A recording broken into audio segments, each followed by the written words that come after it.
Um grupo de heróis está a caminho da sombria floresta em uma missão para libertar sua terra natal. Cada um deles empunha uma arma poderosa conhecida como Regalia Armas que concedem poderes além de qualquer capacidade humana.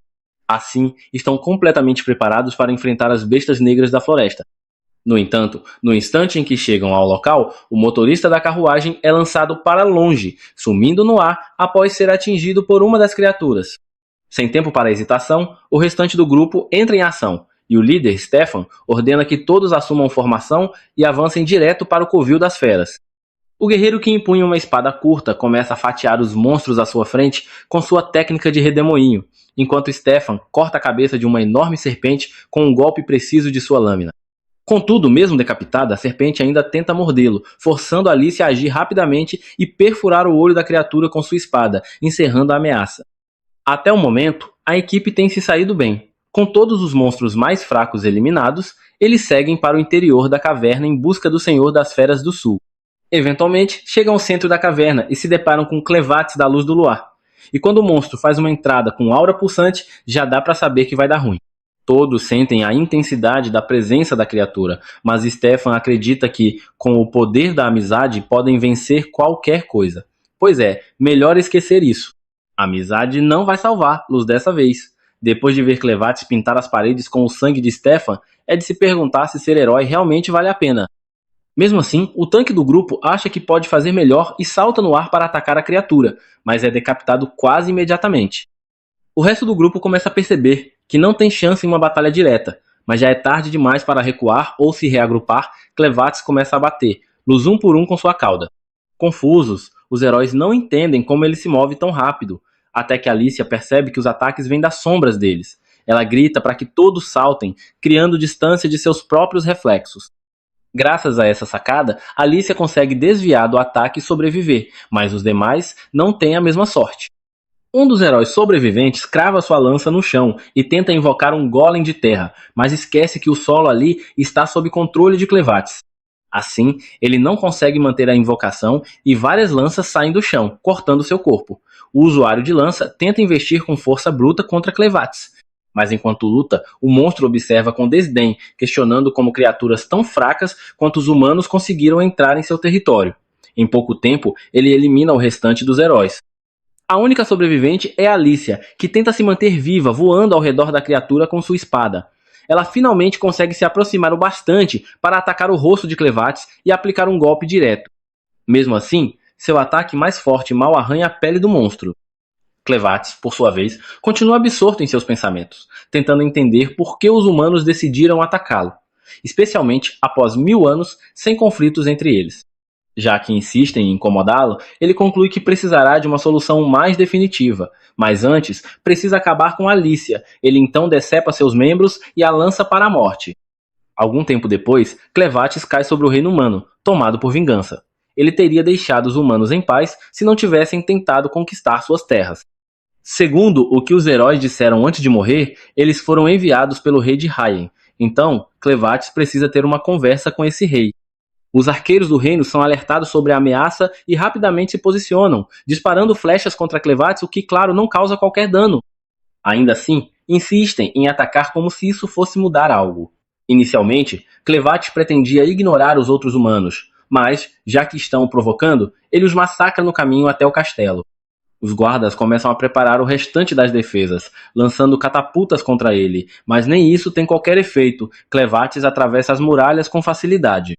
Dentro do castelo, um dos guardas corre para alertar o rei sobre o ataque de Clevates. Mas o monarca já escutou os estrondos e entende o que aconteceu. Seus heróis falharam. As armas de Haien ainda não são poderosas o suficiente. Ele entende que Clevates provavelmente veio atrás dele e não vê sentido em fugir à criatura, o caçaria de qualquer forma. Mesmo prestes a morrer, o rei decide selar a forja para que as chamas de Haien nunca se apaguem. Enquanto isso, Clevates observa que os humanos no castelo são muito mais fracos do que os que o atacaram antes. A princípio, achou que fosse por falta de treino especial, mas ao ser atingido por balistas feitas de metal de Haien, começa a suspeitar que a força dos heróis vinha de suas armas. Relembrando, percebe que, embora o golpe de Alicia não tenha causado dano significativo, sua espada deixou uma marca em seu chifre, algo que não deveria ser possível. Mesmo que humanos sejam como insetos para ele, um inseto com ferrão ainda pode ser perigoso. Clevatis decide descobrir o segredo por trás disso. Nas profundezas do castelo, o rei verifica a forja de Hayen, mas as paredes começam a tremer. Ele entende que Clevatis está próximo e apressa-se para selar o local. Poucos instantes depois, Clevatis arranca o teto do castelo e, ao avistar o rei, o confronta diretamente. O rei tenta manter a compostura e exige respeito, mas Clevatis o interrompe, dizendo que, se quisesse, poderia exterminar toda a raça humana num piscar de olhos. E não apenas o povo de rei em Clevatis poderia facilmente ir atrás dos habitantes dos reinos vizinhos também. Ele já poderia ter matado o rei há muito tempo, mas percebe que, mesmo se fizesse isso, outro rei surgiria eventualmente e tentaria perturbar suas terras novamente. Por isso, decide dar ao rei de Hayen uma única chance de se explicar. Ele quer entender por que foi atacado, por que aqueles heróis foram enviados ao seu território. Mas, em vez de apresentar uma justificativa razoável, o rei cospe na cara da criatura figurativamente, dizendo que uma besta como ele jamais entenderia a ambição humana. Era tudo o que Clevatis precisava ouvir. Sem mais palavras, ele decepa a cabeça do rei e começa a formular planos para erradicar a humanidade do mundo. Contudo, ao sair da cidade destruída, Clevatis ouve o choro de um bebê. A mãe da criança havia sido esmagada por destroços, mas mesmo diante da cena trágica, Clevatis não sente nenhum pingo de empatia. Ele vira as costas e decide continuar. Mas então, com as últimas forças, a mãe chama por ele e implora que salve seu filho. A ousadia da mulher o surpreende. Ele lembra a ela que foi ele quem trouxe ruína ao reino e que está decidido a exterminar todos os humanos. Então, por que salvaria justamente uma criança humana? A mãe compreende o ódio da criatura, mas insiste, o bebê não fez nada de errado, o mal dos adultos não deve recair sobre os inocentes. Clevatis não vê valor em discutir a inocência de um bebê. Para ele, todos os humanos são iguais, mas curioso, decide jogar com as palavras. Pergunta à mulher se ela é capaz de provar que a criança vale a pena ser salva. Sabendo que vai morrer e que não há como convencer o monstro, a mulher jura que, se ele der uma chance, um dia verá por si mesmo o valor daquele bebê. Pouco depois, ela morre. Clevatis parte sem se abalar, mas, tempos depois, retorna. Algo naquelas palavras ficou em sua mente. Ele ainda não sabe se foi uma boa decisão, mas comparado à sua longa existência, a vida de uma criança humana é insignificante. Por curiosidade, decide cuidar dela. Na terra de Etia, existem 5 raças humanoides. Primeiro, os Dan, um povo numeroso e hábil na arquitetura. Depois, os Orgits, especialistas em caça e medicina. Os Sladens, seres aquáticos hábeis em natação e pesca. Os Bent, bárbaros fortes individualmente, mas incapazes de cooperar. Por fim, havia o reino de Hayen, o mais antigo entre os humanoides, conhecidos por sua maestria em forjar armas, como as lendárias lâminas de Hayen. O mundo se estende além de Etia, mas suas fronteiras são cercadas pela escuridão, lar das bestas negras e dos 4 senhores das feras. Um deles é Clevatis. Por isso, humanos jamais ousaram atravessar os limites do continente. De volta à caverna de Clevatis, ele leva o bebê consigo. Após assustar as outras criaturas para que nenhuma se atreva a devorá-lo, ele se deita ao lado da criança para descansar. Mas agora surge um novo dilema. O que fazer com o bebê? Ele pode transferir parte de sua energia para mantê-lo vivo, mas a criança está coberta de fezes, e isso está além do que ele está disposto a suportar. Se quer manter o bebê vivo, vai precisar de um humano para cuidar dele. Clevatis então volta ao campo de batalha onde os heróis tombaram. Entre os corpos, encontra Alicia, que de repente desperta, confusa, olhando para o céu. Ela se pergunta se está no pós-vida. Mas, ao ver Clevatis diante de si, percebe que ainda está viva, ou quase. Ela tenta pegar sua espada, mas Clevatis avisa que já jogou todas as armas junto com os corpos dos outros heróis no abismo. A única razão de ela ainda estar ali é porque ele a considerou útil. Tecnicamente, Alice é agora um cadáver ambulante, sustentado apenas pela energia negra que ele infundiu nela. Mas, chega de explicações. Clevatis ordena que ela seja útil e peça algo bem específico: leite. Alicia demora alguns segundos para entender o que ele está pedindo, mas ele não está brincando e também não está pedindo, está mandando. Ele precisa de leite e ponto final. Usando seus poderes, obriga Alicia a obedecer. Após vários minutos de frustração, Clevatis finalmente percebe que aquilo não vai funcionar. Alicia explica que nunca teve filhos e, portanto, não pode produzir leite. Além disso, ela não entende por que Clevatis, de todas as criaturas, estaria interessado em manter um bebê vivo. Ele não sente necessidade de justificar seus motivos, mas se ela não pode fornecer leite, terá de ser útil de outro modo. Enquanto Clevat seguir alimentando a criança com sua energia, ela não morrerá, mas continuará eternamente faminta. Então, ele pergunta se há outra forma de conseguir leite. Sob influência da energia sombria, Alicia não pode desobedecer. Ela diz que ele precisará de uma mulher lactante e uma ama de leite para alimentar o bebê. Mas, para isso, ele teria que ir até uma cidade humana, e com sua aparência atual, causaria pânico imediato. Diante disso, Clevat decide assumir uma forma humana para se infiltrar. Sem muitas opções, escolhe tomar a aparência da mãe do bebê. A partir de agora, seu nome será Crane, e o bebê será chamado Luna. Crane ordena que Alicia o guie até a vila mais próxima. No entanto, antes de partirem, precisam fazer uma pausa para que ela possa lavar o cobertor de Luna. Durante a lavagem, Alicia percebe algo estranho. O cobertor tem o brasão real de Raien bordado nele. Enquanto isso, nas ruínas do antigo reino de Raien, a notícia da tragédia já se espalhou e um batedor é enviado para inspecionar os destroços. Ele não consegue acreditar que uma única besta sombria foi capaz de causar tanta destruição. Para ele, esse era exatamente o motivo pelo qual atacar um dos senhores das feras sempre pareceu uma ideia suicida. E o pior é que o ataque ocorreu no mesmo dia em que a princesa herdeira deveria fugir do reino com seu filho. De volta ao rio, Alicia confronta Crane e pergunta se ele sabia que Luna pertencia à família real quando decidiu levar o bebê. Crane responde que não faz ideia do que ela está falando. Então, Alicia mostra o cobertor e explica que o tecido no qual Luna foi enrolado tem um emblema real, algo que apenas membros da família real podem usar. Ao ouvir isso, Crane começa a ligar os pontos e percebe que o local onde encontrou o bebê estava sob os escombros do castelo. Portanto, faz sentido que Luna seja da realeza. Mas, para ele, isso não muda absolutamente nada em seus planos. Alicia insiste e pergunta o que ele quis dizer com escombros do castelo. Crane, sem rodeios, revela que destruiu o reino de Raien e matou o rei na noite anterior. Alicia fica em choque. Ela não pode acreditar que Raien foi realmente aniquilado. Mas Crane apenas dá de ombros e a lembra de que foram os próprios humanos que começaram a guerra ao atacar, no primeiro. Para ele, foi apenas uma resposta.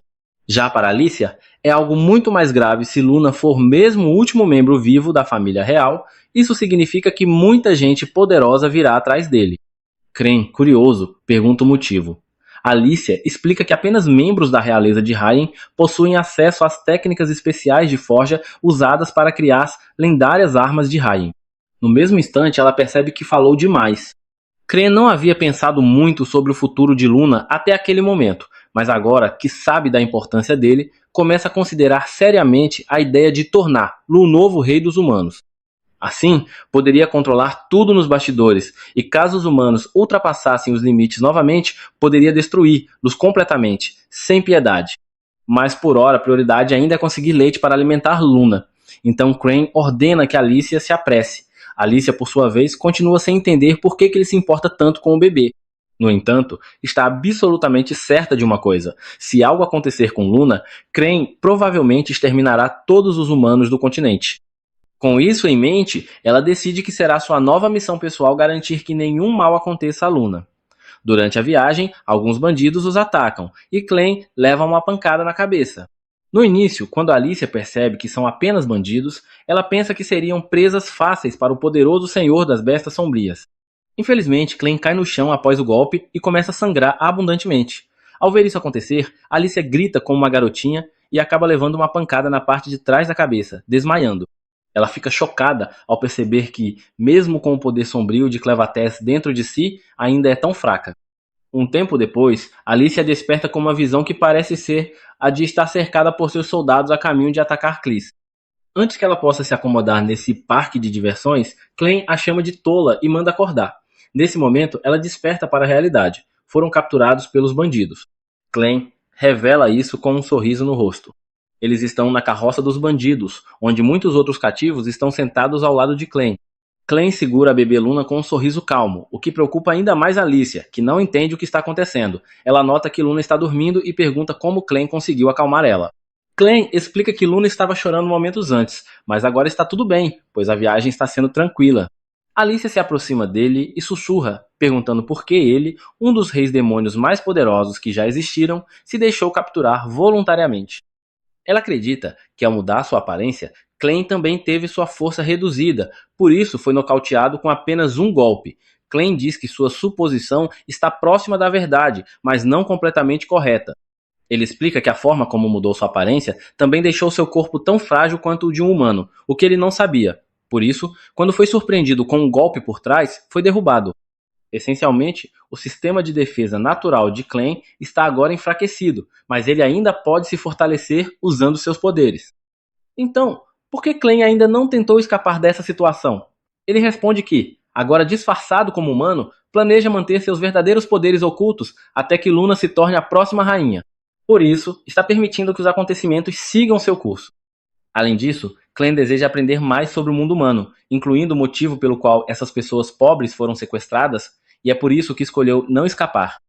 Ao perceber o quanto Clem é ignorante sobre tudo, Alicia explica ao idiota que eles e os outros foram capturados por bandidos que, provavelmente, pretendem vendê-los para traficantes de escravos. De qualquer forma, Alicia pede a Clem que não julgue os humanos com base no comportamento dos bandidos, afirmando que eles são os piores entre os humanos. Pouco depois, a carroça chega à base dos bandidos e os cativos são divididos em dois grupos, um com homens e outro com mulheres e crianças. Um dos cativos tenta fugir, mas o executivo dos bandidos, Dan, apenas sorri, sabendo que esse tolo acaba de assinar sua sentença de morte. E com razão, pois segundos depois, outro bandido lança uma adaga nas costas do fugitivo, matando-o instantaneamente. Com o Malfeito eliminado, Dan avisa aos novos cativos para não cometerem o mesmo erro, pois enfrentarão o mesmo destino. Em seguida, ele se volta para Alicia e diz que ela deve ir com ele. Antes que ela possa responder, ele já começa a arrastar ela para seu quarto, com a intenção de descobrir seus planos. Clem fica em dúvida sobre o que fazer, quando uma mulher chamada Carme, que parece ser a responsável pelo departamento de mulheres e bebês da quadrilha de tráfico humano, percebe que ele está parado. Ao ver que ele carrega um recém-nascido nos braços, Carme chama sua serva, Nu, para cuidar de Luna. O trabalho de Nu é amamentar os bebês que são capturados. A base dos bandidos fica na pedreira, e no fundo da cratera existe um poço d'água onde, nas profundezas, repousa uma lendária lâmina vermelha. No entanto, essa lâmina é protegida por algo monstruosamente forte. De todo modo, parece que eu julguei mal o caráter de Dan, pois é revelado que ele apenas levou Alice até Broco. Broco é o líder interino da gangue de bandidos conhecida como Crows, na ausência do verdadeiro chefe, Jazak.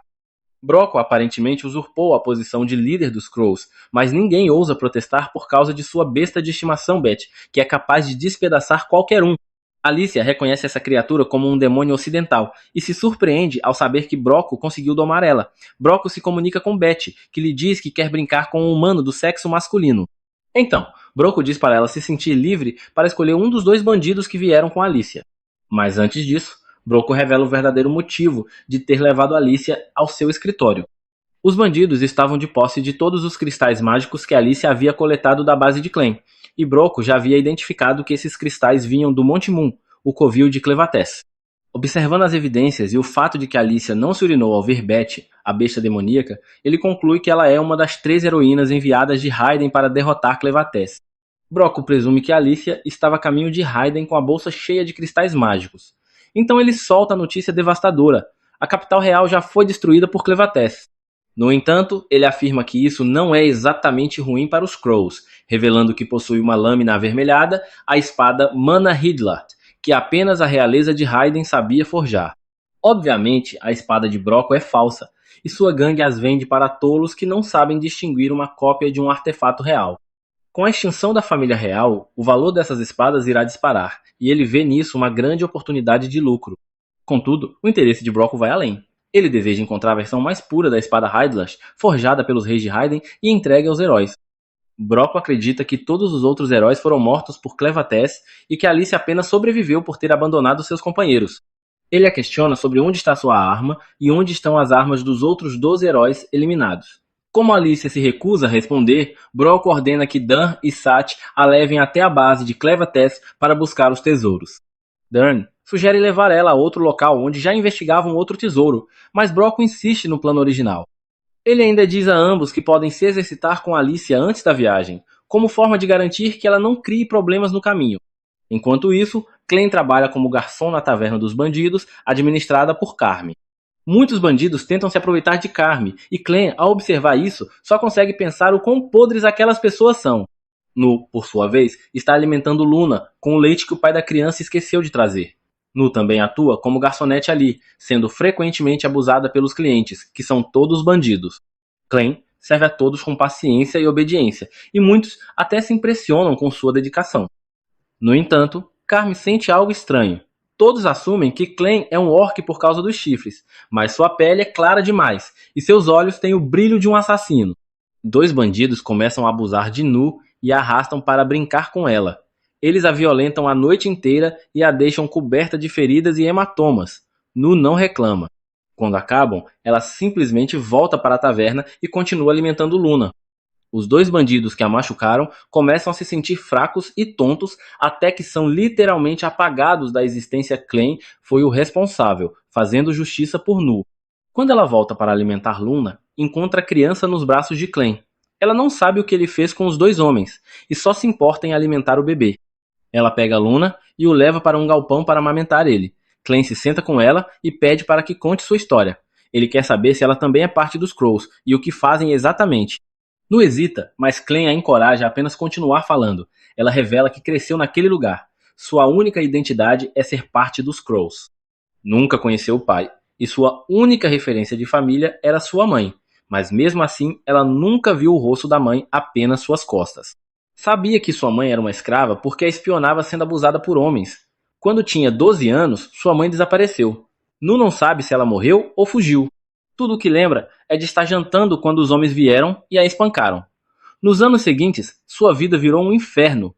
Percebeu então que sua mãe havia sido seu escudo todo aquele tempo. Apanhava todos os dias e acabou vivendo como um animal até conhecer Carme. Carme lhe disse que, se ela satisfizesse os homens, eles parariam de machucar ela e ficariam contentes. Nu decidiu seguir esse caminho. Ela aprendeu a agradar os homens, mesmo não sendo como Carme. Mas sua vida melhorou. Pelo menos agora ela tinha um trabalho e podia alimentar as crianças, graças ao seu leite.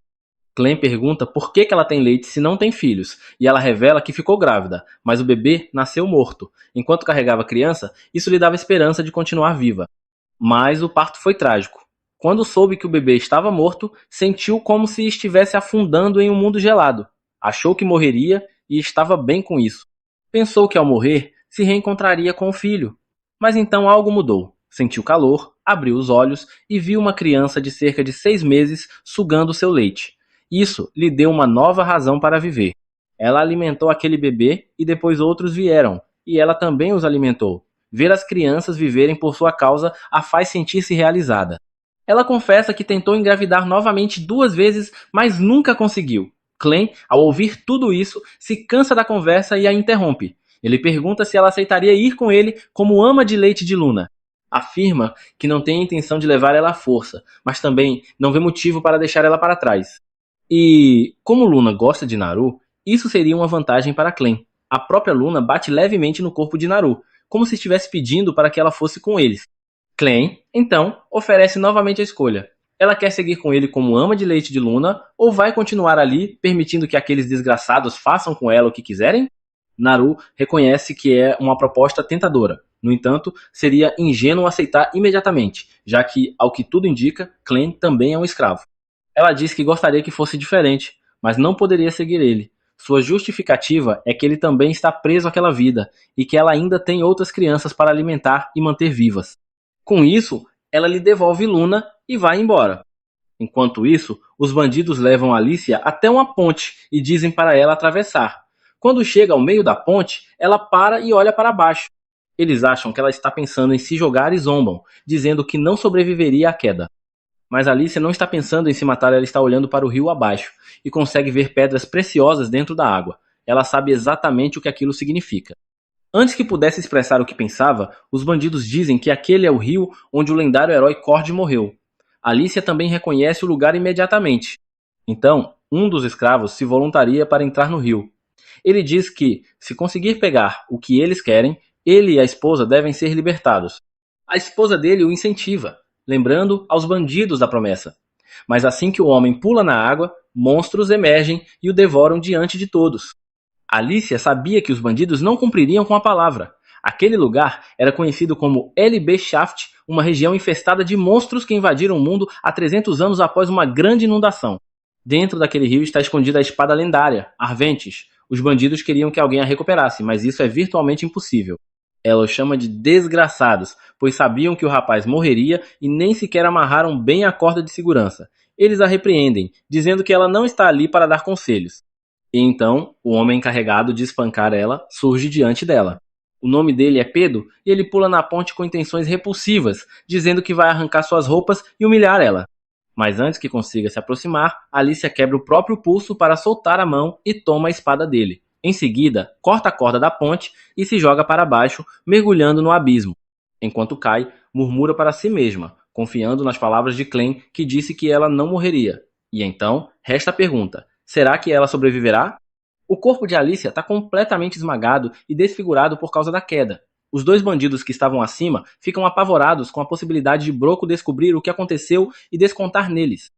Por isso, decidem descer até onde ela caiu para confirmar se Alicia realmente saiu desse mundo para sempre. Enquanto isso, Alicia recobra a consciência e percebe que Clem de fato a transformou em uma morta-viva. No momento, ela só consegue mover o olho esquerdo e está paralisada do pescoço para baixo. Ela se pergunta se ficará paralisada para o resto da vida. De qualquer forma, decide não mover o músculo para que os bandidos pensem que está morta. Mas de repente, os vasos sanguíneos próximos aos seus olhos se mexem sozinhos e formam o rosto de Clem ou Clevites, que aparece ali apenas para chamar ela de idiota por ter perdido tanto sangue. Alicia não entende o que Clem está fazendo ali e por que ele assumiu essa forma de um cachorrinho flutuante.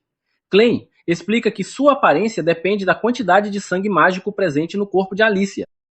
E como ela é útil para ele, Clem está disposto a forçar esse sangue mágico para dentro dela, garantindo que, enquanto ela tiver esse sangue, se recuperará completamente, exceto pelas partes do corpo que se desprenderam de forma definitiva. Diante disso, Alicia pergunta por que ele não está a curando mais, e Clem diz que está apenas tirando um momento com ela porque quer que ela lhe faça uma pergunta. Clem informa que encontrou uma ama de leite para Luna, uma integrante do grupo dos bandidos chamada Nu. Ele admite que sua compreensão do mundo humano é limitada, mas acredita que Nu está sendo molestada e abusada, por isso ofereceu a ela a chance de escapar com eles. No entanto, o que mais o perturba é o fato de Nu ter recusado sua proposta sem pensar duas vezes. Isso ele não consegue entender. Ele pergunta a Alicia por que Nu preferiria ficar nesse inferno, e Alicia arrisca dizendo que talvez Nu os veja, tanto Clem quanto Luna, como escravos, e escravos não têm o direito de partir.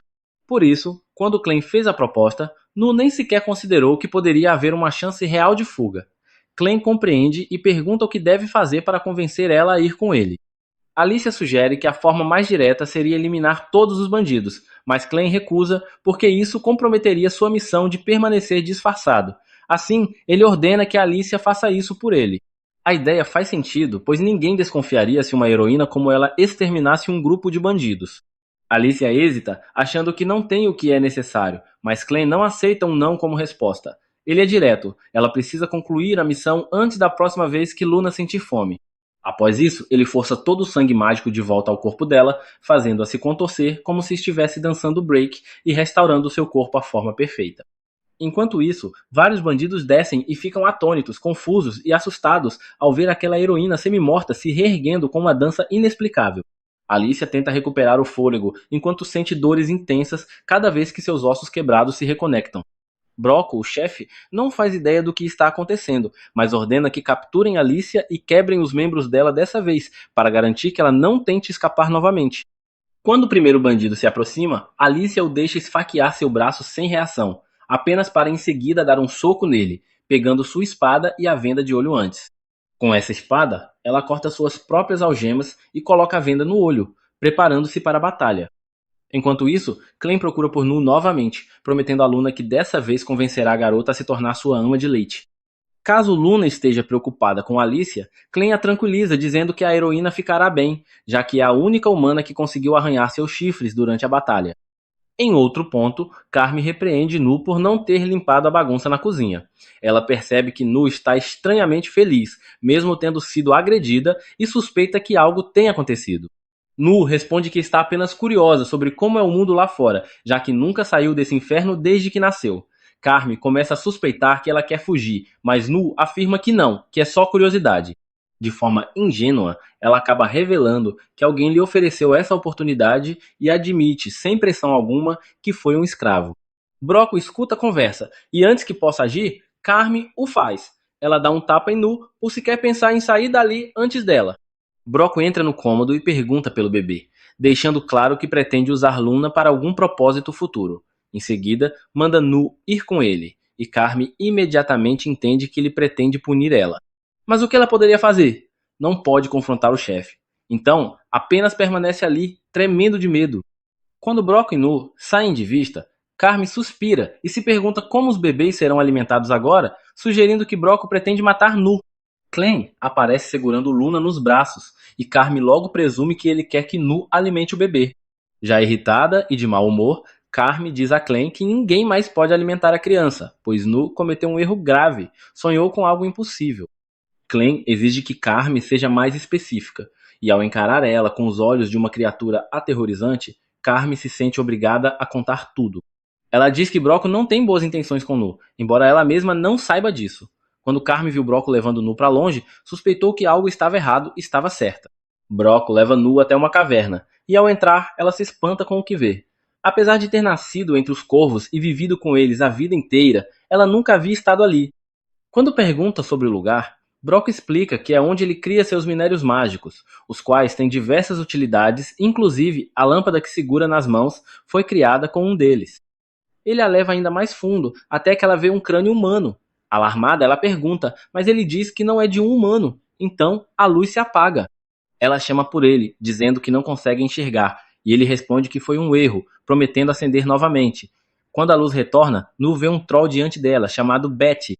Ela grita de medo, mas não há ninguém para ajudar ela. Broco explica que o troll está dominado por magia e afirma que os corvos são uma equipe baseada em confiança. Como Nu cogitou sair do grupo, ela quebrou essa confiança e ninguém tem o direito de partir. Por isso, a punição é a morte. Ele ordena a Betty que a devore.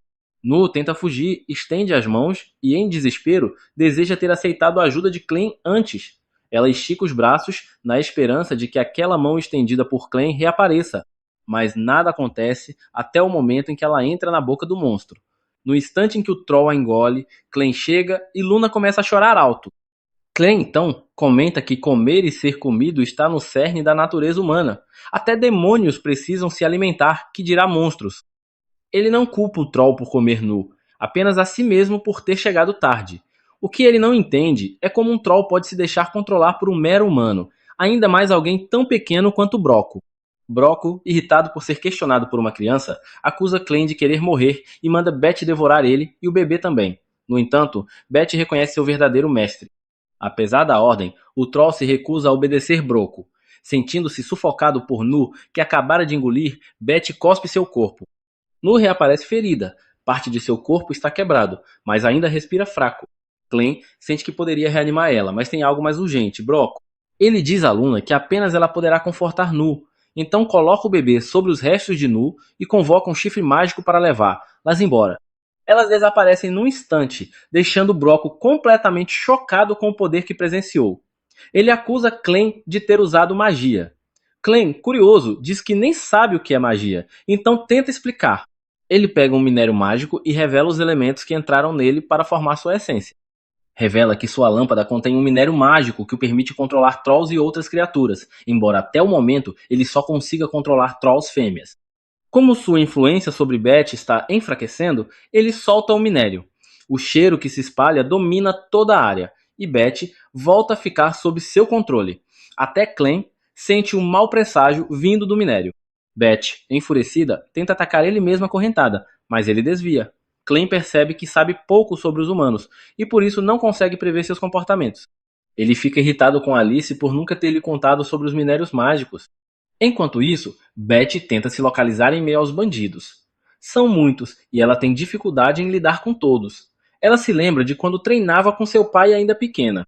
Ele havia lhe dito que seu golpe era fraco porque hesitava ao atacar e que nunca deveria fazer isso. Seu pai a ensinou que hesitar revelaria medo ao inimigo, fazendo com que perdesse a compostura e a luta. Agora, ela sente-se sobrecarregada. Há muitos inimigos, sua mana está se esgotando, e ela depende do sangue de Clave, que apesar de dar poder, também enfraquece mais rápido. Ela precisa de uma arma melhor, ou será derrotada.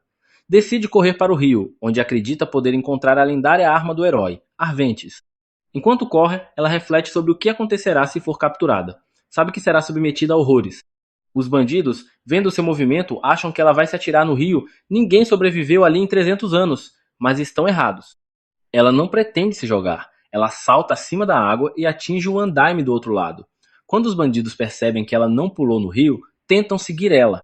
No entanto, ao alcançar o topo, ela corta o andaime e a maioria deles cai na água, sendo devorados pelos monstros do rio.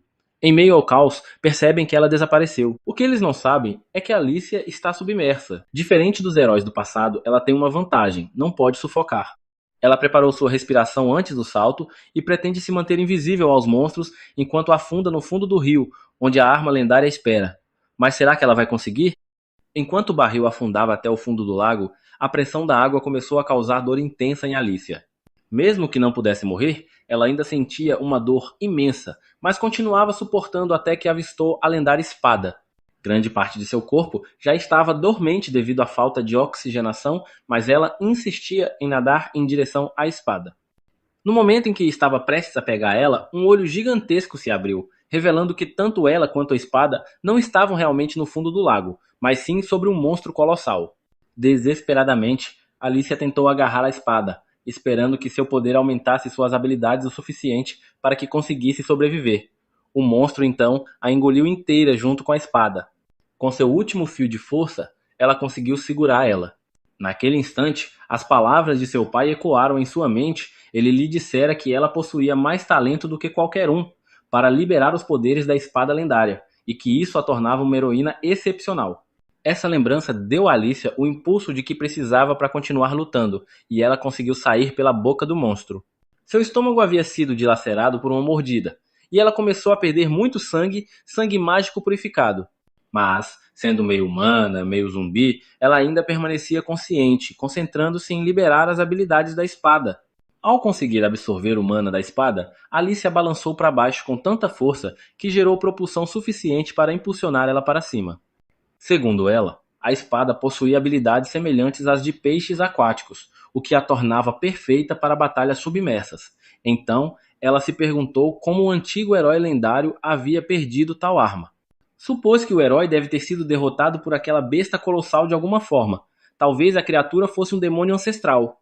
Naquele mundo, demônios colossais viviam há dezenas de milhares de anos e gostavam de permanecer escondidos. Provavelmente, devido à escavação de magia, aquela besta demoníaca adormecida foi desenterrada, e o herói lendário, sem saber que aquele lago era o covil da criatura, acabou sendo vítima dela.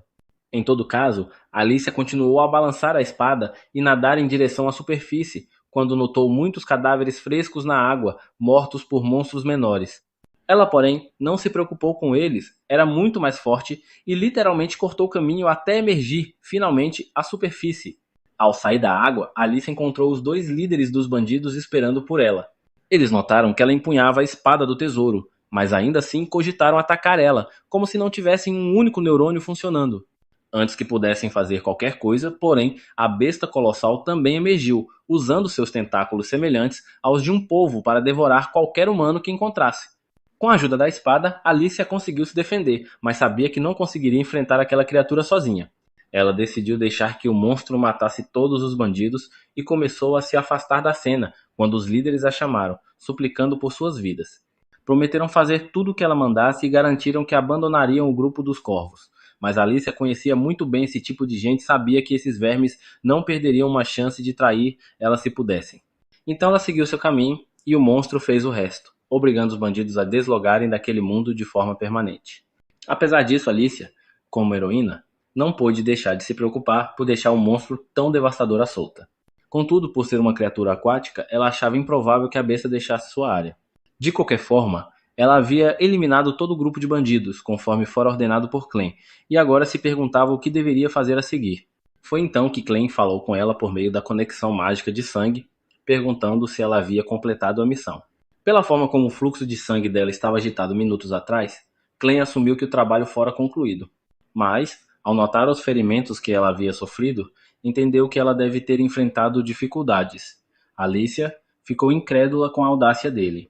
Disse que, ao invés de ficar parado, ele deveria ter ajudado ela, contando que se meteu em uma tremenda enrascada com um demônio colossal. Ao ouvir isso, Clem pediu desculpas, alegando que estava ocupado lidando com sua própria confusão. O que surpreendeu Alicia Ela nunca imaginou que o mais poderoso rei demônio teria qualquer dificuldade. Clem explicou que sua forma humana estava limitando seus verdadeiros poderes. Mas o problema principal eram os truques baratos e desconhecidos que os humanos estavam usando contra ele. Ele estava irritado com Alicia por ela ter mantido a existência da magia em segredo, por isso disse que iria punir ela. Clem já havia acabado com Betty, e o mestre dela, Broco, fugia desesperadamente até esbarrar no corpo de Nu. Quando se virou, encontrou Luna sentada ao lado de Nu. E como o vilão que era, decidiu sequestrar Luna. Enquanto isso, Alicia corria para lá, convocada imediatamente por Clem. E não é como se Alicia pudesse desobedecer a qualquer uma das ordens de Clem. De qualquer forma, antes de chegarem à parte do castigo, ela pergunta a Clem o que é aquela fumaça vermelha, mas ele não responde. Em vez disso, pergunta sobre a espada, e Alicia se recusa a entregar ela, dizendo que passou por dificuldades demais para conquistar ela. Clem, sem insistir, então responde sua pergunta anterior. Explica que aquela fumaça reduz os sentidos dos Jinkind, e por isso ele está tendo dificuldades em localizar Luna. Ele tem a opção de voltar à sua forma original para dispersar aquela fumaça, mas teme que isso faça a caverna desabar. Assim, ele ordena que Alicia resolva esse problema, já que ela sabe o que é magia. Alicia explica que, embora entenda o que é magia, não é capaz de usar ela. Clem não consegue acreditar no quão inútil ela é como heroína. Alicia, por sua vez, o culpa por ter matado os outros 11 heróis, dizendo que alguns deles sabiam usar magia. Clem a ignora completamente e começa a vasculhar a caverna por conta própria. Alicia o acompanha e pergunta o que ele faria se Broco já tivesse machucado Luna. Clem responde que, se isso acontecesse, seu interesse pelo mundo humano acabaria o que era uma ameaça clara de que ele destruiria toda a humanidade. Portanto, eles precisavam encontrar Luna antes que Broco fizesse algo com ele, ou milhões de inocentes sofreriam as consequências.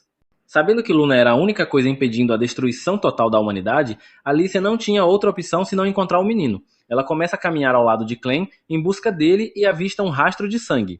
Ao examinar, percebe que é sangue humano e pergunta a Clem se Nu estava ferida.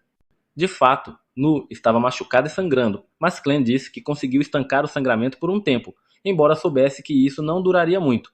Observando como o sangue estava arrastado no chão, Alicia conclui que há duas possibilidades: ou Nu arrastou-se para salvar o menino, ou alguém a está arrastando. No entanto, a resposta é a segunda, mas não do jeito que ela imaginava. Na verdade, ninguém está arrastando Nu. É ela quem está segurando Broco pelas roupas, garantindo que não leve Luna embora. Anteriormente, Broco havia encontrado Luna e Naru no chão e havia pegado o menino. Tentando proteger ele, Nu segurou-se firmemente às roupas de Broco, impedindo-o de fugir. Broco se irrita com a resistência de Nu e pergunta até onde ela está disposta a ir, insistindo que só quer o garoto. Ele lembra que, ao encontrar Luna, tentou se aproximar, mas Luna afastou sua mão e gritou. O grito foi tão intenso que quebrou a lâmpada que ele carregava. Broco percebeu então que Luna possuía poder mágico, um poder até maior do que o dele. Confirmou que o menino tem o sangue de Raiden, e isso já era o suficiente para tornar ele valioso. Agora que sabia da utilidade de Luna, queria levar ele de qualquer jeito.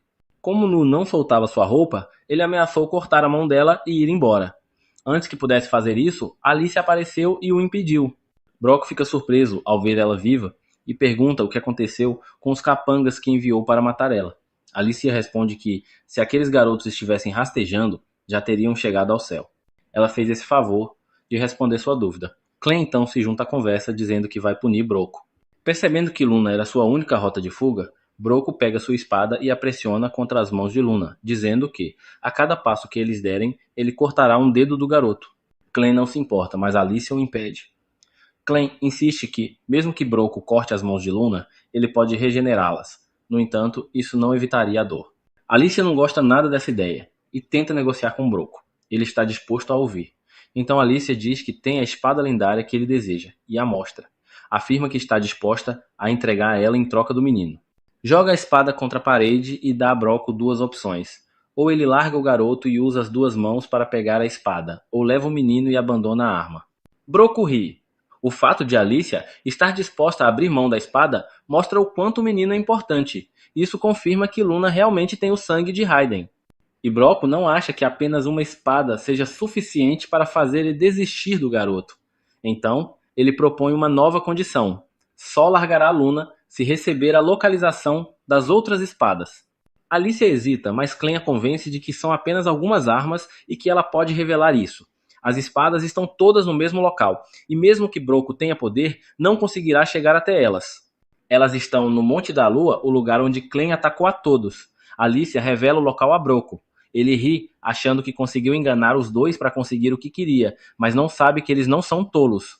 Broco então tira um pó mágico e o espalha sobre si mesmo, vangloriando-se de que irá atrás da espada por conta própria. Torna-se invisível e Luna começa a chorar. Broco fala consigo mesmo sobre como deixará aquela espada específica para trás e irá em busca das outras 12. Ele parte presumindo que os outros não podem vê-lo. No entanto, fica chocado quando Alicia o acerta com um golpe. Surpreso, pergunta como ela conseguiu ver ele, muito menos atacar ele. Mas Alicia responde que, embora não pudesse ver ele, podia ouvir ele. Ela ouviu o choro da criança e também ouviu Broco se gabando de seus poderes. Diz a ele que ele nunca será tão poderoso quanto deseja ser e que continuará fraco. Clem então toma Luna de volta e limpa o pó mágico do corpo do menino enquanto se prepara para partir. Alicia pergunta o que ele pretende fazer com Nu, mas Clem responde com indiferença. Diz que a garota está ferida demais, seu corpo está gravemente danificado. Ele até poderia curar ela, mas exigiria muito e ele não acha que vale o esforço. Alicia, por outro lado, discorda completamente. Acredita que Nu salvou a criança até o fim, e isso mostra o quanto ela se importava com ele.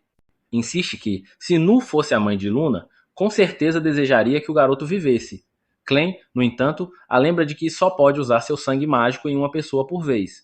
E se usar ele em Nu, isso pode significar a morte de Alicia. Mas ela não hesita, já morreu uma vez, e morrer de novo não seria um grande problema. Declara que é uma heroína, e salvar vidas é sua missão. Lembra-se, então, das palavras de seu pai, que lhe dissera a mesma coisa quando era pequena. Diante disso, Clem transfere o sangue dela para o corpo de Nu. Nu desperta, surpresa por ainda estar viva. Pergunta a Clem se foi ele quem a salvou, mas ele responde que não. Diz que foi Alicia quem tomou a decisão, e que se ela quiser agradecer alguém, deve agradecer a heroína. Ele comenta que, por mais forte que Alicia seja, ela ainda é humana, e logo acordará. E como previsto, Alicia desperta poucos minutos depois, instintivamente estendendo a mão para sua espada. Fica aliviada ao ver que a arma ainda está com ela.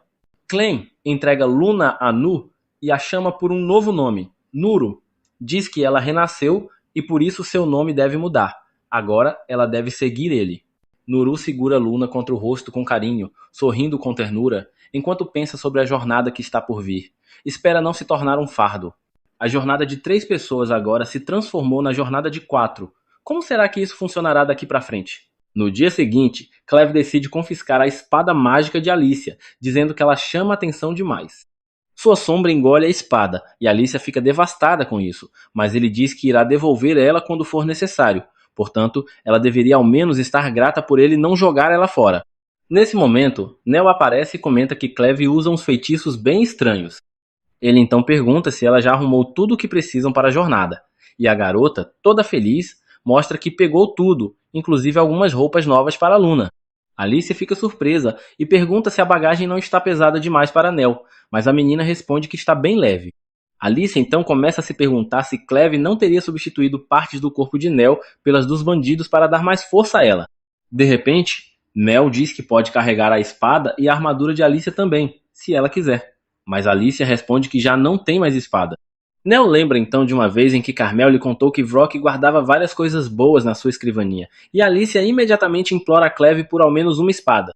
Ele concorda, já que ela é praticamente inútil sem uma arma, e Alicia corre para o escritório dos bandidos.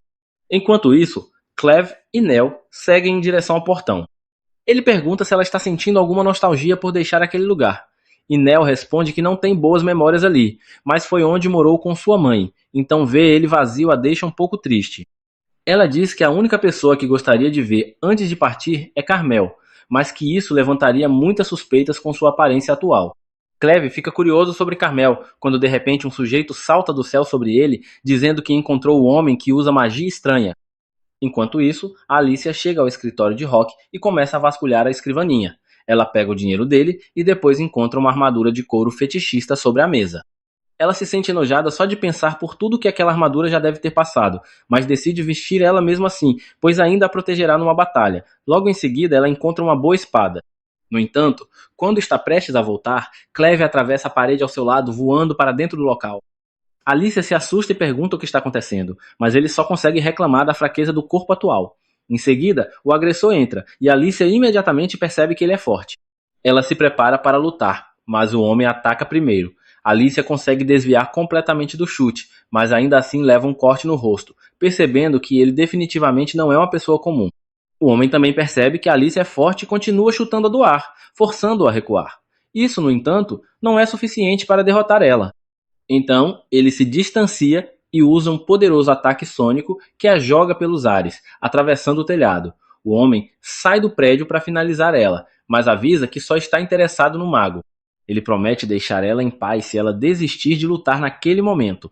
Isso enfurece a Alicia, pois ela é uma heroína e ninguém deve subestimar ela. Ela decide usar seu golpe especial e pede a Cleve sua espada mágica. Em seguida, força sua mente a ficar em branco, transferindo todos os seus pontos de inteligência para o ataque. Sua espada perde a forma rígida e se torna flexível. O oponente não consegue reagir a tempo enquanto Alicia se aproxima com velocidade impressionante. No momento em que ela está prestes a abrir o maxilar dele com um golpe, Cleve a detém com um único comando. Ela ainda está presa no estado mental de mente vazia, então ele a traz de volta com um leve tapa na cabeça. Ele diz que atacar nesse estado teria sido o maior erro dela, pois, um segundo antes do ataque, o chute do inimigo teria despedaçado seu corpo. Só então Alicia entende o perigo. Cleve revela que eles não são inimigos e que o ataque do homem foi fruto de um mal-entendido. O agressor começa a se acalmar e exige que Cleve esclareça tudo se quiser continuar vivo. Ele continua desconfiado e comenta que Nell tem cheiro de troll da montanha, ao que ela responde que provavelmente é porque foi engolida por um.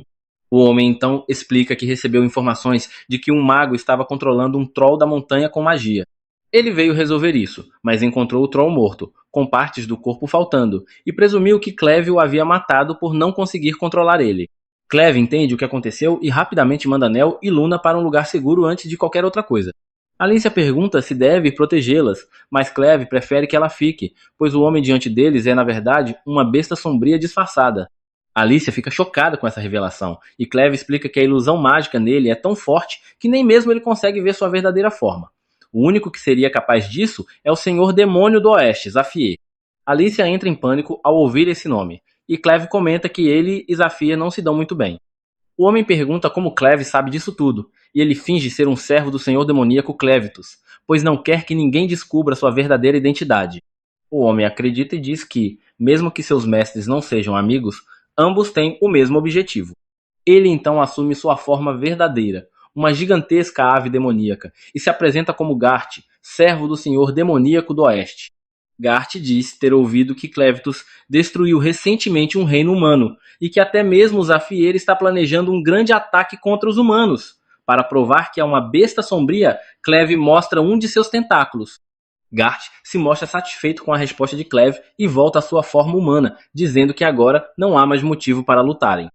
No entanto, Alicia começa a entrar em pânico internamente, percebendo que Cleve não é a única besta sombria capaz de se transformar em humano e conversar como um. Isso a faz temer pelo destino da humanidade, imaginando que se houver mais deles, tudo está perdido.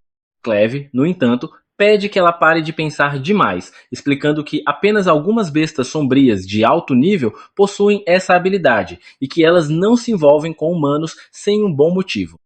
Gart confirma a explicação e aproveita para questionar por que Cleve está acompanhada de uma heroína, uma inimiga natural dos demônios. Cleve responde que, embora Alicia seja uma heroína, atualmente ela é sua serva e não pode desobedecer suas ordens. Ele afirma que sua missão é estudar as espécies humanoides, e tanto Alicia quanto Luna e Nell são ferramentas que o ajudarão nisso. Ele se recusa a revelar mais do que isso.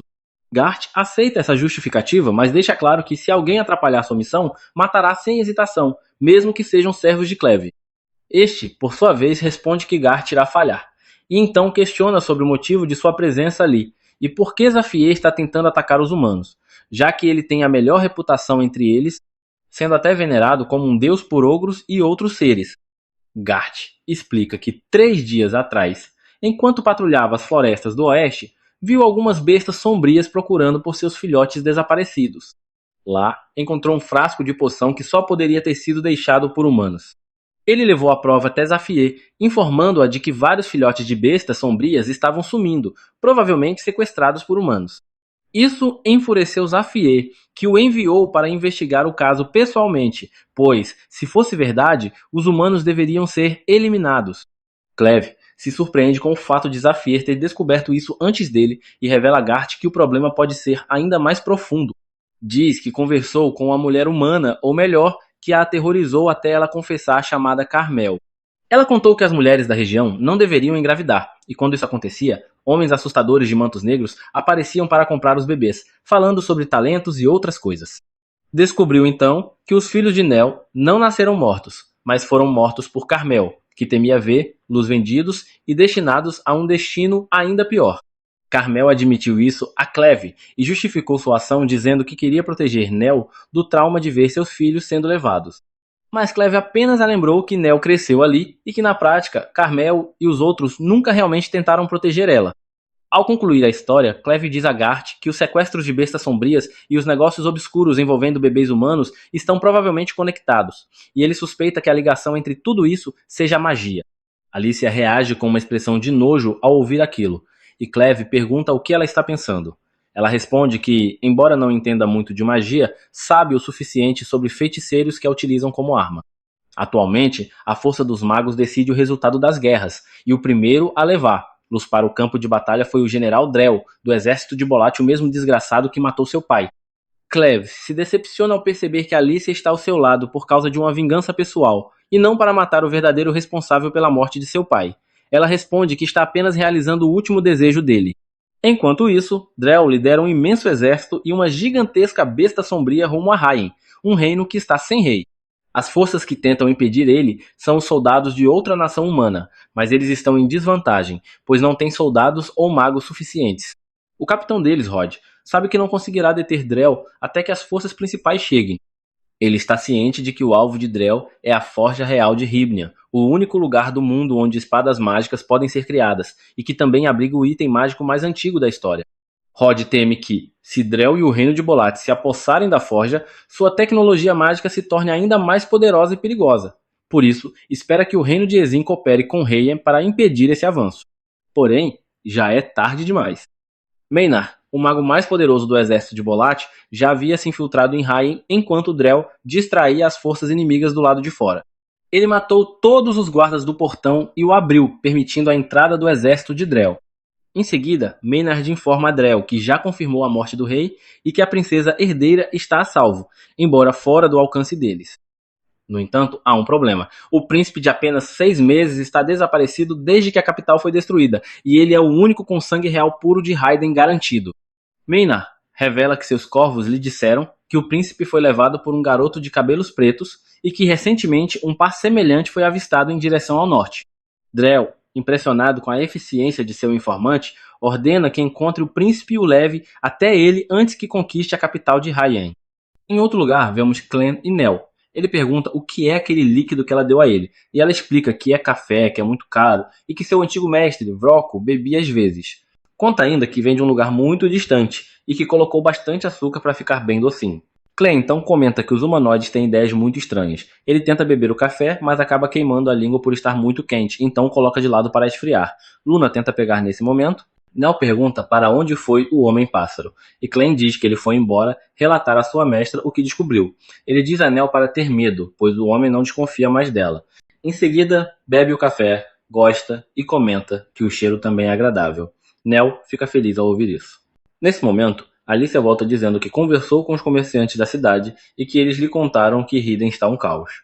Ela abre um mapa e explica que Boelat, um país vizinho, invadiu Riden. Com o rei morto e a capital destruída, não há como eles revidarem. Conta também que outro país, chamado Eslin, tentou deter eles na fronteira, mas não conseguiu. Clem pergunta por que esse outro país interveio, e ela explica que esses dois países estão em guerra há séculos. Entre os dois, Eslin é mais fraco no desenvolvimento de magia, e por isso não querem que Boelat tenha acesso à forja de Riden. Alicia diz que, mesmo que consigam a forja, eles não têm conhecimento mágico para usar ela sem o rei. E lembra que Riden nunca teve um mago, pois o rei proibiu o uso de magia no reino. Nel oferece uma xícara de café a Alicia. Quando ela vê o conteúdo, fica chocada. Clem zomba dela por nunca ter tomado café. e Alicia diz para ele não perturbar ela, pois nasceu em uma vila pobre e não tinha como experimentar algo tão caro antes. Ela prova e gosta do sabor, elogia Nell, que fica feliz. Depois pega Luna e o leva para outro local para alimentar ele, e ele fica todo feliz ao ouvir isso. Alicia a elogia, dizendo que ela é uma boa menina. Clem entende errado e diz que ela não pode ter um filhote com Nell, fazendo Alicia cuspir o café e dizer que não foi isso que quis dizer. Ele pergunta o que ela quis dizer com aquela frase, e ela explica que é a primeira vez que faz alguém sorrir com sua espada e finalmente sentiu que fez algo heróico. Fica envergonhada por falar coisas assim, e volta ao assunto principal. Pergunta a Clem o que eles vão fazer agora, pois ele disse que faria Luna virar rei, mas pelo jeito que as coisas estão indo, o país vai ser destruído. Clem diz que, mesmo que Hiden vire uma parte de Boelat, para ele não muda nada, mas Alicia explica que, se Boelat conquistar o país, Luna não poderá mais ser rei. Se for encontrado, será capturado, pois ter sangue puro de Hiden é algo raro, e só de olhar para ele dá para perceber. A linhagem real guarda os segredos do minério mágico refinado, e Boelat está atrás disso. O comandante do exército de Boelat é alguém muito forte. Clem pergunta se é Drell, o matador de dragões, e ela confirma. Alicia conta que seu pai se aposentou e viveu escondido, mas Drell o encontrou e o matou na frente dela. Um flashback é mostrado. Drell diz que ao derrotar o homem que dominava a espada, sua magia atingiu a forma completa, mas que isso ainda não é suficiente. Alicia pergunta quem ele é. Ele se apresenta como Drell, corta o chão e diz que já foi amigo do pai dela e que busca o verdadeiro poder. Em seguida, se vira e vai embora. Alicia tenta pegar uma espada e ir atrás dele, mas seu pai a impede, dizendo que ela vai se tornar uma heroína e não pode ser arrastada pela guerra, pois a guerra apenas torna o mundo menor. Ele diz para ela nunca lutar contra Drell e morre. Voltamos ao presente. Alicia diz que, se ele quer que Luna vire rei, terá que expulsar as forças de Boelat e proteger Hiden. Clem diz que isso é bem conveniente, pois terá que proteger algo que um dia decidiu destruir. Alicia quer ir com ele até Hiden, mas ele a manda ficar lá e proteger Nell e Luna. Ela pergunta por quê. Clem então explica que, se ele for visto com mais humanos, podem pensar que o Rei das Bestas Negras está agindo a favor da humanidade. E que o motivo que ele vai usar para entrar na guerra é que os magos e Drell roubaram filhotes de bestas negras. Então é natural que o Rei das Bestas Negras intervenha e ele vai aproveitar para conhecer os poderes dos magos. Ela fica triste, pois quer vingar seu pai, mas ele a ordenou a não lutar contra Drell, pois ela seria uma heroína. Clem então diz a ela que ser um herói ou não cabe a ela decidir. Pergunta se ter uma espada faz dela uma heroína, e se só a chamam assim porque mata bestas negras. Então pergunta por que ela quis se tornar uma heroína, e ela responde que queria tornar o mundo maior. Clem fala que o mundo de Nell está bem maior agora, e Alicia percebe que, para Nell, ela é uma heroína. Clem então começa a caminhar para dentro da floresta. Alicia diz para ele não baixar a guarda. Ele pergunta se ela sabe com quem está falando, e então se transforma, causando um vento forte na região. Luna quase sai voando. Alicia volta para Nell e Luna, e Nell pergunta onde o mestre foi. Alicia diz que logo ele estará de volta, e Clem avança para Hiden. Enquanto isso, a segunda fortaleza de Hiden é facilmente quebrada por Drell e seus homens, que continuam avançando. Os soldados de Eslen ficam surpresos por eles conseguirem passar pela segunda fortaleza com tanta facilidade. Seu subordinado diz que, desse jeito, os reforços não chegarão a tempo. Rhodes diz para eles deterem o avanço em um rio logo à frente. Voltando a outros eventos, observamos uma cena em que Nell e Alicia presenciam um maltrato a um homem que aparentemente é um ex-membro dos Corvos. Só de ouvir a palavra Corvos, Nell já fica aterrorizado, mas Alicia a tranquiliza, lembrando ela de que ela está segura e que ninguém o teme. Os habitantes dessa cidade decidiram eliminar todos os membros dos Corvos, que foram destruídos.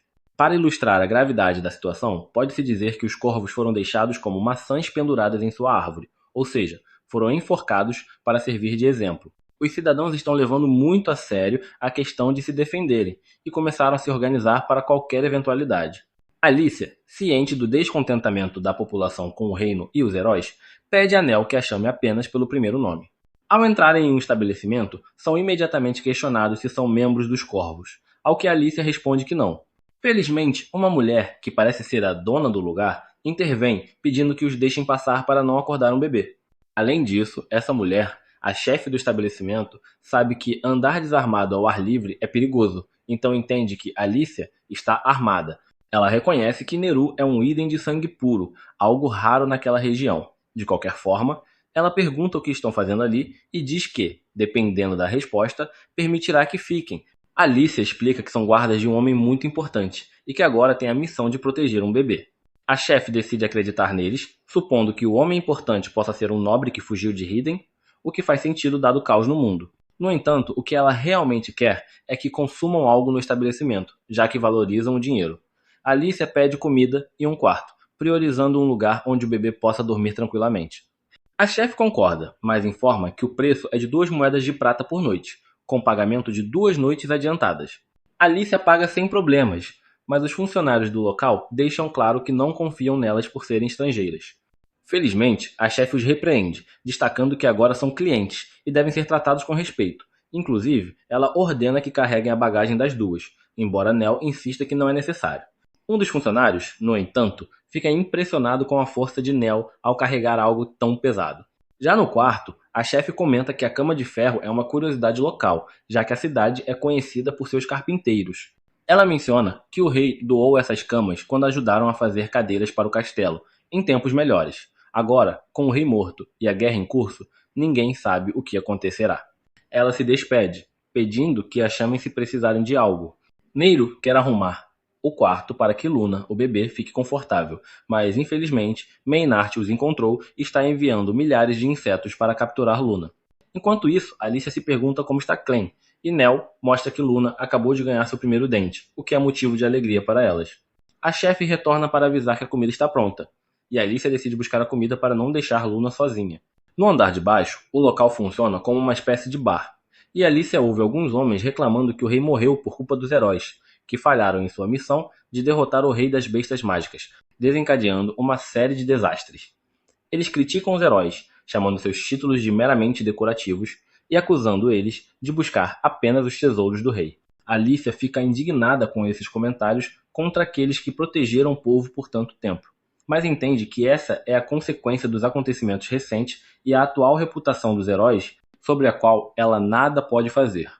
De repente, ela sente uma presença se aproximando rapidamente e vê uma esfera estranha. Dela emerge um inseto gigantesco, que não é um inseto comum, mas uma criatura que vive no mesmo nível e habitat das bestas mágicas, representando um grande perigo. Alicia alerta todos para não fazerem movimentos bruscos, mas um dos presentes, tomado pelo medo, foge correndo uma má ideia, pois há milhares de insetos voadores do lado de fora. Maynard, que se apresenta como um alto feiticeiro do exército de Boleat, garante que todos estão sob seu comando e que nenhum rato escapará. A chefe questiona quem ele é e o que quer com a cidade. Ele explica que veio apenas para verificar se o bebê Hayden, ali presente, tem sangue puro ou não. Alicia percebe que estão em apuros, enquanto Nell, paralisada, parece estar sob o controle de um homem chamado Nae. A situação se agrava rapidamente. E assim termina o 6º episódio. Luna não para de chorar ao ver o que está acontecendo, e Nell pergunta à bruxa como ela conseguiu entrar no quarto, já que estão no 2º andar. A bruxa, fiel ao seu nome, explica que usou um machado para voar até lá, manipulando o magnetismo por meio de feitiçaria, o que lhe permite atrair ou repelir qualquer coisa de aço. Em outras palavras, ao segurar o cabo de madeira do machado e lançar ele de uma certa forma, ela consegue voar. Como assim? Para demonstrar, ela sobe até o teto do quarto usando o machado.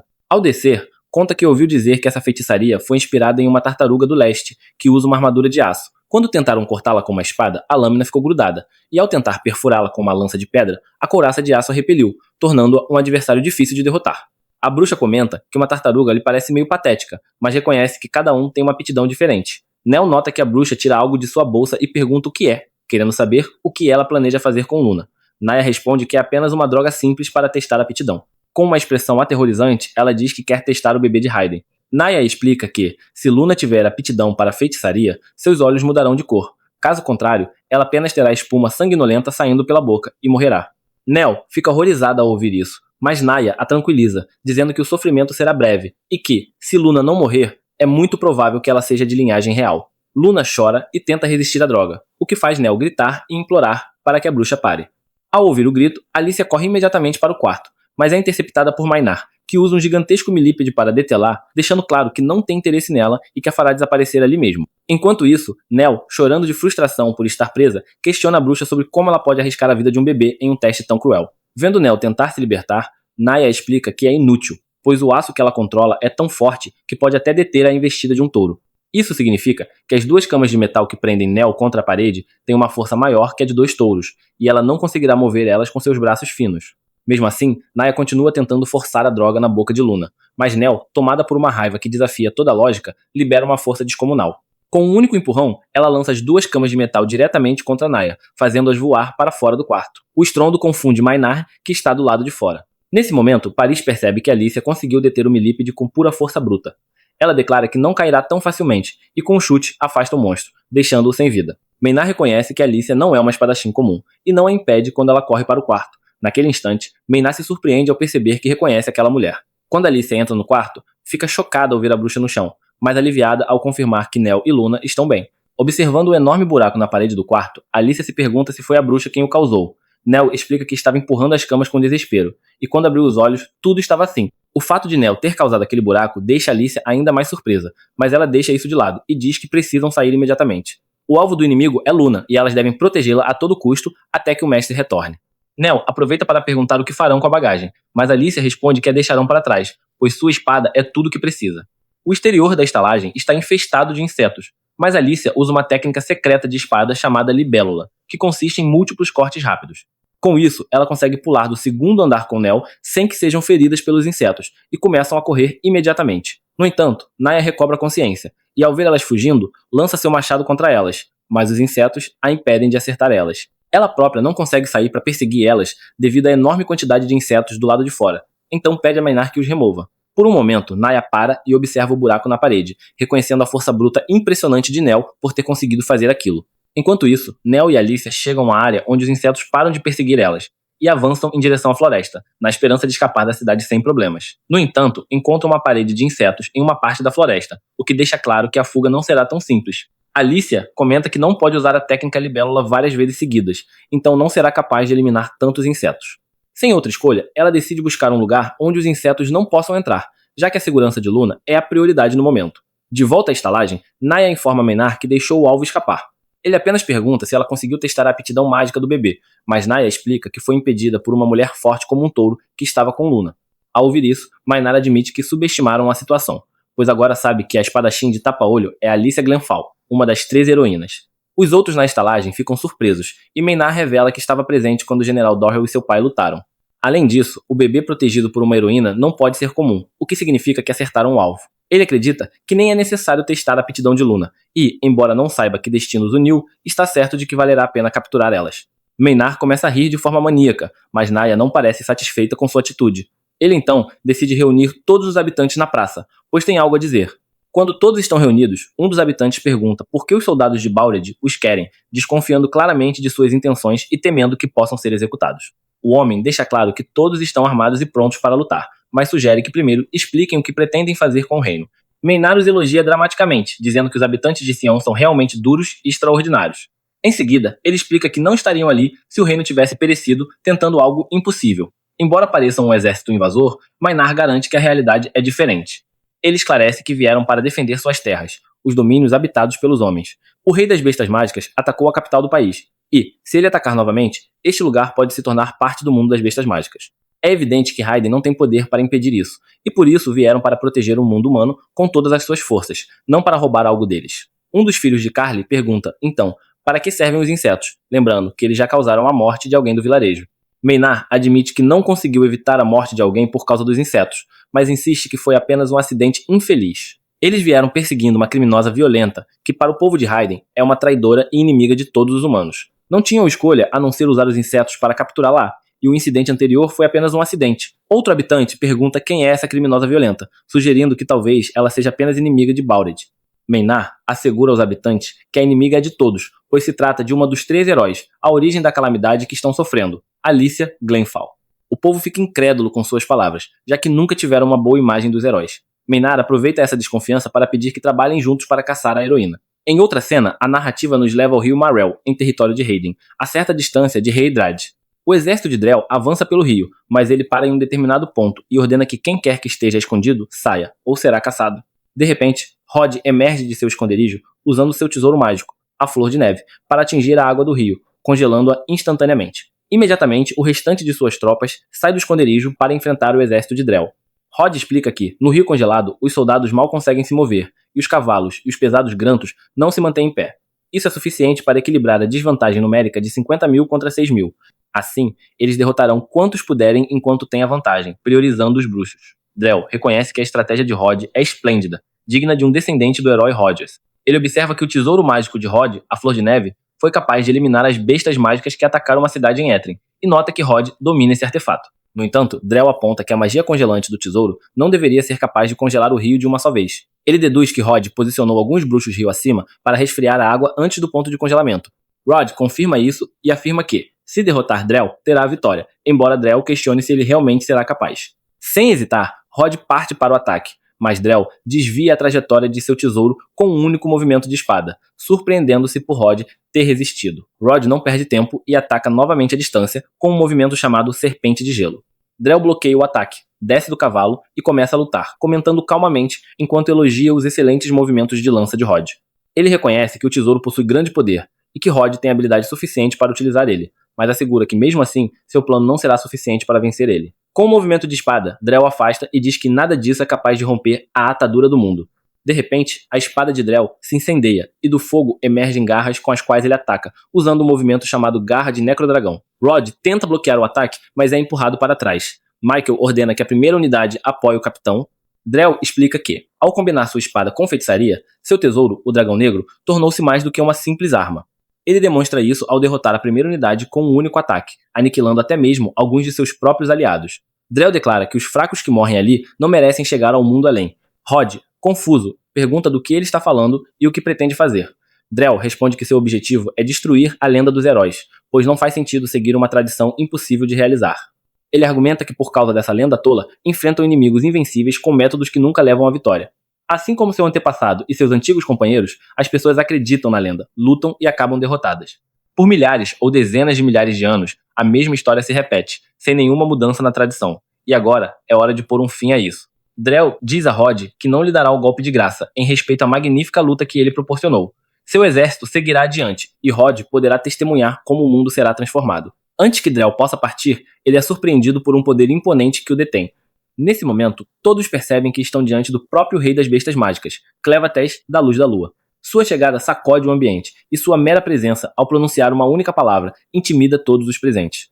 O rugido de Clevates faz todos tremerem, e Drell, sem hesitar, empunha sua espada e pergunta o que o rei das bestas mágicas do sul quer com um simples humano como ele. Clevates responde que deseja fazer apenas uma pergunta: como eles obtiveram o poder de feitiçaria que utilizam? Ele explica que alguém está raptando tanto crias humanas quanto de bestas mágicas, algo relacionado à feitiçaria que eles empregam. Drell acha estranho que Clevates venha perguntar isso pessoalmente, mas o rei esclarece que julgar os crimes em seu território é sua obrigação. Ele eliminará com suas garras aqueles que profanam suas terras, pois essa é a lei, o destino e a providência do mundo. Drell ri e pergunta quem estabeleceu tais leis, sugerindo sarcasticamente que talvez tenham vindo do céu. Os olhos de Clevates mudam para um vermelho intenso, indicando que está pronto para lutar. Suas caudas começam a se mover em alta velocidade, criando uma ventania que lança todos ao chão. Drell tenta usar a garra de Necrodragão novamente, mas, antes que consiga ativar o ataque, uma das caudas de Clevates perfura seu estômago, levantando-o no ar como se não fosse nada. Clevates o repreende por responder uma pergunta com outra, mas Drell, rindo, diz que já sabia que seria perfurado. Ele havia previsto que Clevates reapareceria após atacar Raiden e preparou um feitiço para aprisionar ele. Um terceiro olho se abre na testa de Drell, e ele revela sua técnica suprema de feitiçaria, a prisão de sangue demoníaca. De repente, sangue jorra de todos os seus orifícios, e o corpo de Drell explode, criando uma esfera de sangue que envolve Clevates. Rod observa que dessa esfera surge um machado vermelho carmesim com o olho, e o corpo de Drell se reforma grotescamente a partir do sangue. Já reconstituído, Drell explica que sacrificou seu corpo por essa prisão e, empunhando sua espada, afirma que ele é a espada, e a espada é sua vida. Ele deu sua carne e sangue pela prisão de sangue demoníaca, garantindo que nem mesmo o rei das bestas mágicas escapará facilmente, perdendo a vida aos poucos ali dentro. Após isso, Drell parte calmamente, deixando Rod atônito, incapaz de acreditar que o rei das bestas mágicas realmente caiu. Sem perder tempo, Drell ordena que todas as suas unidades avancem, deixando a enorme esfera de sangue para trás como se não fosse nada. Enquanto isso, voltando a Alicia, ela e Nell correm pelo bosque nos arredores da cidade, procurando um refúgio contra os insetos. De repente, Alicia para, percebendo algo que a deixa nervosa. Quando Nell pergunta o que está acontecendo, Alicia hesita por um momento, mas diz que não é nada e decide seguir por outro caminho com cautela. Nesse meio tempo, os habitantes da cidade, armados com armas e tochas, começam a procurar elas, dispostos a enfrentar qualquer ameaça, incluindo Alicia, e assim termina o capítulo 7.